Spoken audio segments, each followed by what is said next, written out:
Yes, you're right. So much to do, I don't know where to start.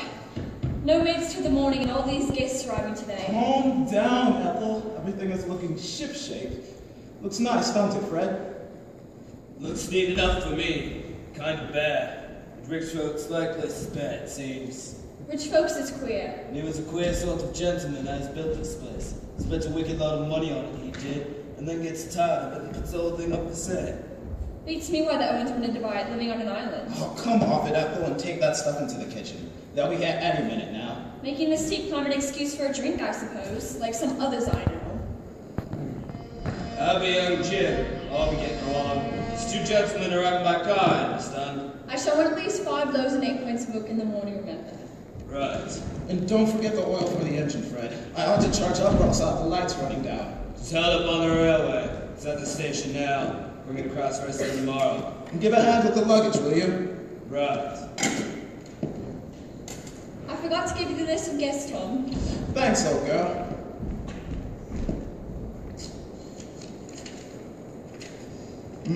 Doesn't look like a very classy lot to me. Miss Claythorne. That'll be the secretary. I don't know much of secretaries. Worse than hospital nurses and them giving themselves airs and graces and looking down on the servants. Oh, stop grousing at them. Come along to that lovely, expensive, up-to-date kitchen of yours. Too many newfangled gadgets for my fancy.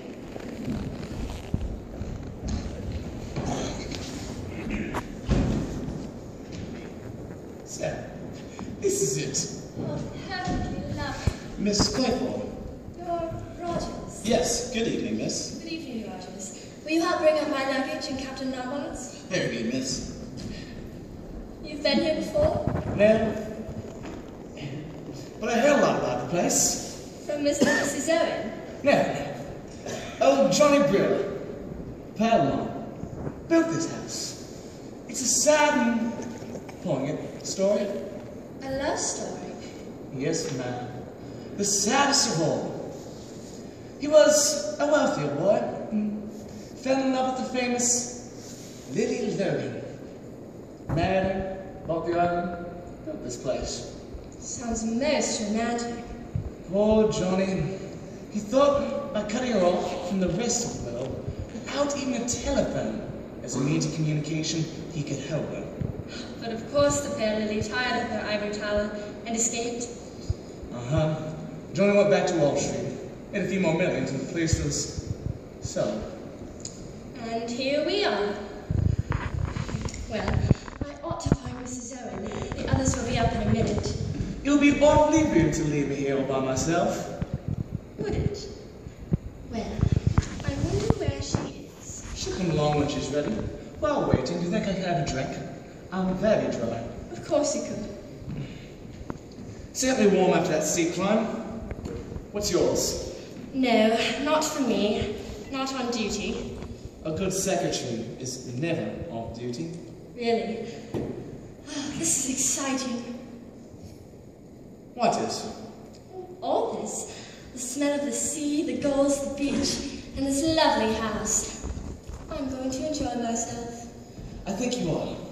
I think we both are. Yes, to you. You're very lovely. Come through here, Jim. Place the luggage at the top of the stairs. There. Where is Mrs. Owen? Mr. and Mrs. Owen won't be done until tomorrow, miss. I thought you knew. Tomorrow, but... I have a list here of the guests expected, if you'd like to have it. Thank you. The second boatload's just arriving, Jim. I'll check and see if the passengers need any of the luggage. How awful. I say, you will be sweet and help me with this, won't you? I won't move from his side. Seems awful silly to have brought only us in the first boat and the rest in the second. That, I'm afraid, was design, not accident. Design? What do you mean? I suggested to the boatman that there was no need to wait for any more passengers. That and 5 shillings soon started the engine. You shouldn't have done that. Well, they aren't a very exciting lot, are they? I thought the young man was rather nice looking. Callow. Definitely callow. And very, very young. I suppose you think a man in his 30s is more attractive? I don't think, my darling. I know. What's the place you've got here? I'm Mrs. Owen's secretary. Mrs. Owen has been detained in London, I'm afraid, and won't be down until tomorrow. Oh, too bad. Can I introduce Captain Narbard, Mr. Marston. Anthony Marston. Have a drink. Oh, thank you. What will you have? Gin? Whiskey? Sherry? Whiskey, I think. Wonderful place you have here. I'm Mrs. Owen's secretary. Mrs. Owen has been detained in London, I'm afraid, and won't be down until tomorrow. How are you? My name's Lombard. Have a drink, Mr. Davis. Davis is the name. Mr. Davis, Mr. Marston. How are you, Mr. Marsden? Pleased to meet you. Thank you, Mr. Lombard. Don't mind if I do. Bit of a stiff climb up here. What a view and what a height.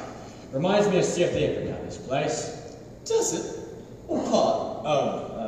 Claythorne. You know? Really? Well, here's the temples. Do you, know South Africa? Me? No. Well, that's where I'm from. That's my natal state. Interesting country, I should think.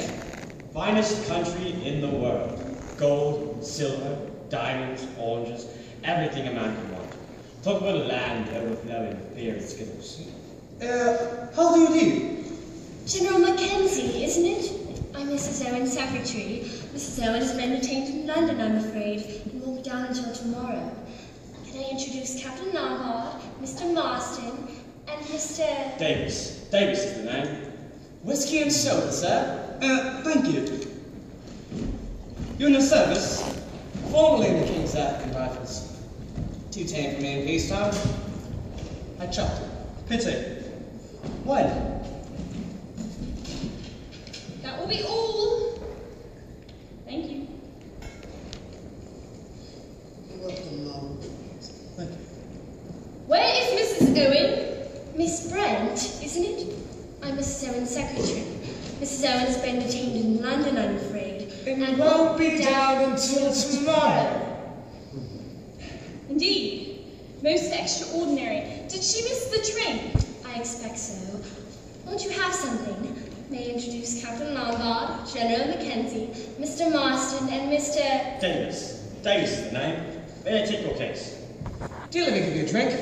A dry martini, a glass of sherry, whiskey and soda. I never touch alcohol. You've never touched alcohol? I suppose you know, young man, that you left us standing there on that wall. Miss Brent. I'm afraid I was to blame for that. I wanted to... It seems to me most extraordinary that Mrs. Owen should not be here to receive her guests. Perhaps she's just the kind of person who can't help missing trains. That's what I reckon she is. Not at all. Mrs. Owen isn't the least like that. Perhaps it was her husband's fault. She hasn't got a husband. I should like to go to my room. Of course, I'll take you there. You'll find Mrs. Rogers upstairs. She will show you to the room. I'm afraid our host and